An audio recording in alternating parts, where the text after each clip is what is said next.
I'm Leslie. Wow, seryoso ba yun yung name mo? MJ, napaka-unique! You should broadcast it sa news channel. Akalain mo silence yung name mo.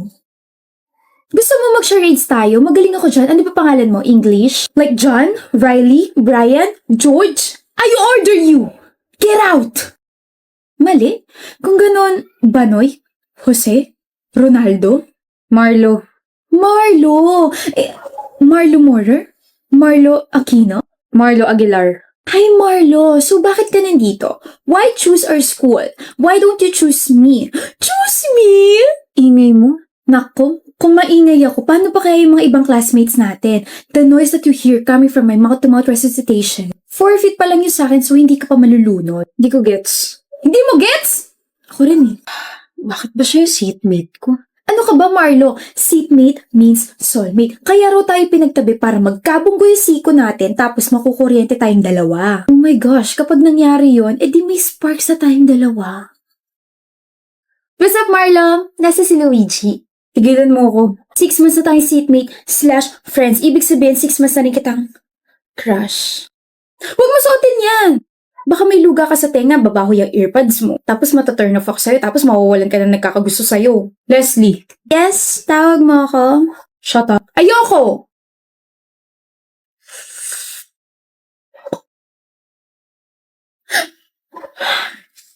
Marla! OMG, Marlo, super effective talaga na ikaw yung ginawa kong inspirasyon. Naka 5/10 ako sa quiz natin, hulog ka talaga ng langit. Pwede ba, Leslie? Pwedeng maging tayo? Di ba tigilan mo na ako? Tigilan as in... Tigilan as in wag nang kulitin, wag nang kausapin at wag nang tignan. Okay. Meron tayo activity today, class, and by pair to. Para hindi magulo, just pair up with your seatmates, okay? Leslie, Oliver, partner tayo. May partner na si Oliver. Ma'am, wala po akong partner. Pwede po solo na lang ako. Seatmate mo si Aguilar. Solo na lang po ako. Suit yourself. Thank you. Leslie, paper mo. Oh my gosh, Oliver! 8/10 ako sa quiz natin. Galing mo talaga magturo. Walang thank you. Dahil dyan, ititreat kita. Let's go! Di nyo na ako inspirasyon. Okay. O, sino next? Iya ka na?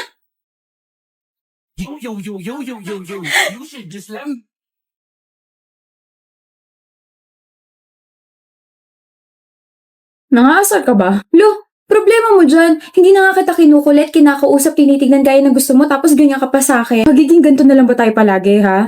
Pansinin mo na kasi ako. Akala mo ba hahabulin kita? Ayoko nga, may pride pa naman ako. Kaya nga hinahabol na kita kasi nagsisisi ako.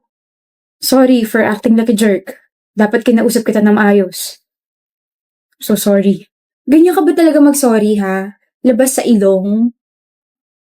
I have, sipon. O tapos, hahabulin mo na ako.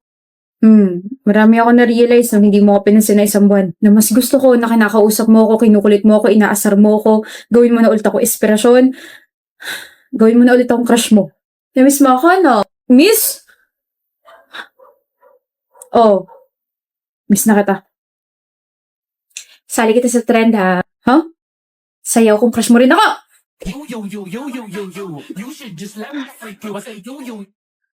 Huli ka dang.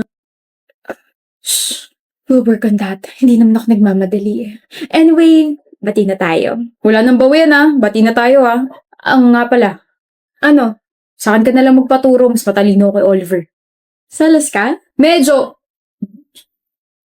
Hindi ah. Seloso, oh my gosh, seloso ka, Marlo.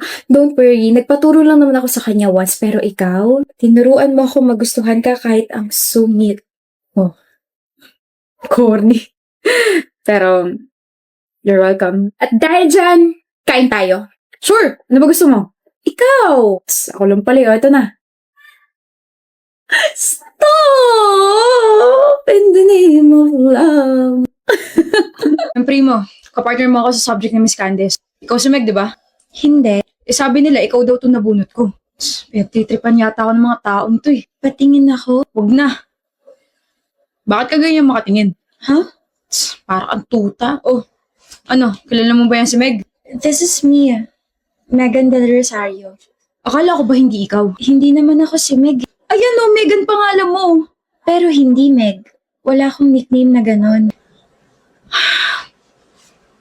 Naiinis ka ba? Hindi ba halata? Bakit ka naiinis? Sabing wag mo kong tignan ng ganyan eh. Gusto mo ba dukutin ko yung mga mata mo ha? Simula ngayon ikaw na si Meg. Kapag may tumawag sa'yo Meg, lumingon ka kasi ako yun. Haba-haba na Megan. Sorry late. Okay. Hindi ko na malayan yung oras eh. Nag-billiards pa kasi kami. Sorry. Okay. Hindi ka galit? Hindi mo ako sasarmonan? Hindi. Bakit? Nag-sorry ka naman eh. So kapag hindi ako sumipot ngayon tapos nag-sorry ako, patatawarin mo pa rin ako? Oo. Ang weird mo, alam mo ba yun? Sabi nga rin nila. Erita. Tapos ko na yung part ko, ano pang pwede kong gawin? Okay na. Ano okay na? Mahaba pa kasi yung paper. Okay na, like, para wala ka nang gagawin.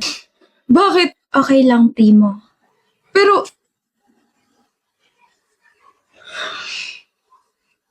hindi mo naman kailangan pumunta rito. Tutulong ako. Mamaya hindi mo pa ako isama kapag pinasa mo yan. Isasama kita. I promise. Cross my heart kahit ayoko pang mamatay. Sandali.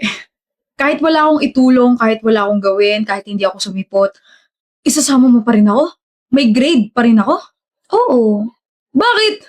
Kasi magkaibigan tayo. Baliw ka ba? Hindi ba tayo magkaibigan? Hindi tayo magkaibigan, Meg. Hindi porket kagrupo mo or kapartner mo sa assignment, sa project, kaibigan mo na. Sa ginagawa mo, parang pinapakita mo sa ibang tao na pwedeng-pwede ka nila i-take advantage. Tigilan mo nga yan. Tinitake advantage mo ba ako, Primo? Hindi. Di ayos lang na gawin ko to. Umayos ka nga. Maayos ako. Hindi ka maayos. Kung maayos ka, magagalit ka tuwing late ako sa mga meeting natin. Magagalit ka kasi maaga akong umaalis kapag nag-chat na yung mga tropa ko. Magagalit ka. Bakit? Bakit nakakunot yung noo mo? Sinusubukan kong magalit sa'yo. Galit ka na yan? Oo. Masyado ka mabait. Ayoko sa taong masyado mabait. Ayoko sa'yo. CR na nga muna ako. Madalas siguro siya natatake advantage ng mga kagrupo niya, kaya ganun siya. Di ako sanay, buwisit. Tapos ang cute pa niya nung gumano siya. Ano ba yung ginagawa mo? Ha? Umayos ka nga, Primo. Mali yan. Ayaw mo sa kanya. Sorry, late ako ng 10 minutes. Okay lang. Alam mo, Meg, matuto kang magalit kapag hindi umaayon sa gusto mo yung mga nangyayari. Nagpalit talaga ako para makita ko kung natuto ka ba sa sinabi ko, pero okay nga lang, Primo. Bakit? Kasi kahit hindi mo ako friend kita. Hala, may sugat ka. Ito? Lit-lit lang. Napaka-OA mo, alam mo ba yun? Akin na. Alam mo, yung mga ganitong sugat, mas masakit to tsaka mas madaling malagyan ng infection. Sa susunod, agapan mo agad para hindi ka na masaktan, okay? Ayan, may band-aid na. Hoy, Primo. OA mo. Maaga ako ngayon. Thank you, Primo. Hindi mo rin naman ako pinapagalitan eh. Hindi ako na lang magbabago.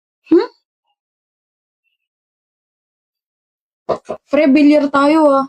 Pas, may project akong ginagawa. Di ko naman ganyan ah. Nagbago ka na. May chicks ka na, no? Hindi siya chicks, may pangalan siya, okay? Hindi meron nga. Chismoso mo. Iba na yan, pre. Nakakatakot na nakakapanibago. Pinagugustuhan ka na. Hindi ko siya gusto, no? Kung hindi mo siya gusto, di crush. Crush? Napaka-imposible. Ayoko sa kanya. Masyado siya mabait. Nakakairita siyang kausap. Alam mo yung mabait na sinasabi mo? Binabago na yung takbo ng buhay mo. I'm so proud of you. Daming alam. Alis na nga ako. Hoy, Meg. Bakit, Primo? Ikaw pala. Bakit parang disappointed ka? Huwag mo na akong tatawaging Meg ha. Kahit best friend kita. Wag. Arte mo naman. Ang haba kasi na Megan. Si Primo lang ang pwedeng tumawag sa akin yan. Sino si Primo? Yung crush ko. Crush. Bakit sa rami-raming school? Bakit dito ka lumipat, Shilo? Hindi na kasi ako pwede dun sa dati kong school. What do you mean hindi ka na pwede ron? Did you commit a crime? Hindi naman. Marami kasi akong absence, kaya yun yung nagparami sa record ko. Bakit marami kang absence? If you're uncomfortable na sagutin sila, wag na. Piper naman eh. Eh di yung madaling tanong na lang. Pwede ba, pre? Sige. Shilo, what's your pet peeve? Pet peeve? Ano yung pet peeve? Sabi na hindi niya alam yung word na yun eh. Akin na 100 ko, Anders. Ba yan? Ina, natalo pa nga sa pustahan. Pet peeve ko, aso. Aso ang putik. Sorry, ano ba yung pet peeve? Mas mahigpit dito, pre. Baka nga hindi pa nangangalahati yung taon, pangit na agad yung record mo dahil sa mga grades mo eh. Kahiya yun. Ang word na pet peeve, yun yung isang bagay na kinakainisan mo sa isang tao. Ha? For example, isa sa mga pet peeves ko sa mga tao, ay yung mas pinipili nilang pagtawanan yung mga nagkakamali. Or yung mga may hindi alam na word, ganon. Gaya nila. What did you say? Wow, Piper, parang di mo tinatawanan yung mga ganitong tao dati ah. Ikaw na nagsabi, dati. I was like that when we were in high school. College na tayo, uy. Never heard of the word character development, Anders? Ewan ko sa'yo. Sige, kampihan mo yung new student na yan. Tara na nga, Evie. Sorry, nag-away pa kayo ng friends mo dahil sa akin. Huwag kang mag-sorry. Wala kang kasalanan, okay? Anyway, gets mo na ba yung word na pet peeve or do you want me to explain pa? Gets ko na. Salamat, Piper. You're welcome. Kaya ako maraming absent sa dati kong school kasi palagi kong binabantayan si mama sa ospital. Piper, it's so nice to see you again. Evie, it's been 6 years na, no? Buti nakarating ka rito sa reunion ng batch natin. Umangkad ka yata, Piper. Anders. Ngayon na lang ulit tayo na kompletong 3. Kinakataf mo kasi kami nung nag-third year college tayo eh. Dahil kasi yun kay Shilo, diba? You chose him over us. Anyway, ayoko na bumalik sa past natin. Alam niyo ba, I got cheated by this ugly guy. I was about to give him another chance pero buti na lang, ang non-negotiable ko ay cheating. Sabi ko kasi sa'yo, ako na lang, Evie. Ayoko maging jowang kaibigan, stop it. Ang non-negotiable ko ay hygiene. Nakikinig ka ba, Piper? Kaya naman pala wala sa atin yung attention niya eh. Nandito na yung ex niya si Shilo. Ex? Sino may sabi nag-break kami? What? Kayo pa rin hanggang ngayon? Ay, mahal. Hi, love. Sorry, late ako. Na-stuck ako sa traffic eh.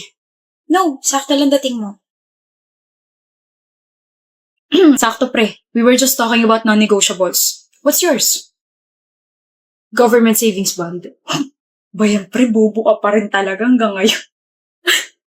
No offense sa tawa namin, Shilo, pero may ganun ba? Bakit?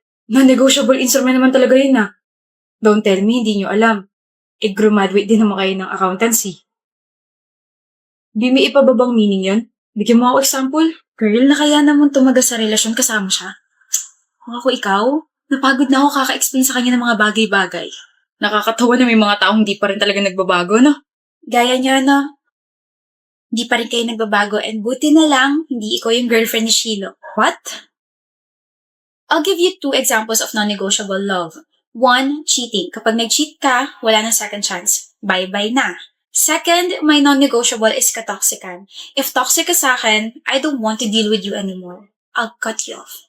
Gaya nitong dalawang to. Gets? Gets. Iniinsulto mo ba kami? This is why I decided to cut you off. You're both disrespectful and wala kayong character development. Pinipili mo pa rin siya kaysa sa amin? The moment you made me the villain just because I educated you about your attitude towards the people around you, hindi na tayo magkaibigan. Piper! And yes, I will always choose my man, my peace, and the person that I love. Kaya I don't see the point na kinakamusta at kinakausap niya pa ako. Excuse me.